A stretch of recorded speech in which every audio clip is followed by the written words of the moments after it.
Kosova dhe Zvicra do të luajnë sot ndeshjen e fundit në grup për kualifikueset e botrorit në stadiumin e Prishtinës Fadil Vokri në orën 20:45 të mbrëmjes.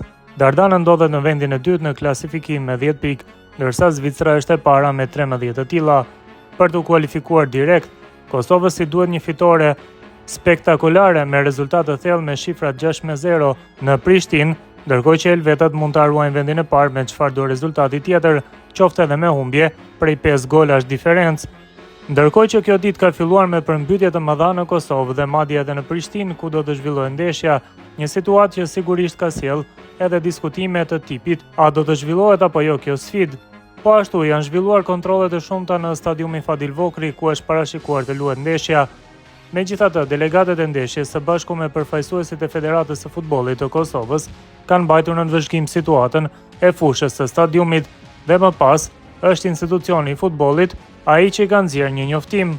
Federata e Futbollit të Kosovës sapo ka publikuar dhe një pamje ku shihet gjendja në stadiumin Fadil Vokri me fushën që duket në gjendje të shkëlqyer.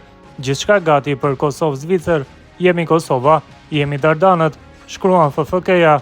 Por çka thon rregullat e UEFA-s dhe FIFA-s kur bie shi i madh si ky sot?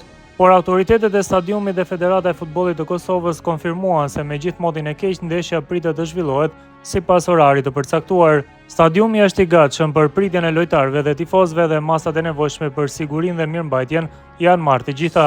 Sipas rregullores së FIFA-s dhe UEFA-s, ndeshjet mund të zhvillohen edhe në kushte rreshjesh të dendura, përsa që fusha është e sigurt për lojtarët dhe nuk ka rrezik për dëmtimin e tyre.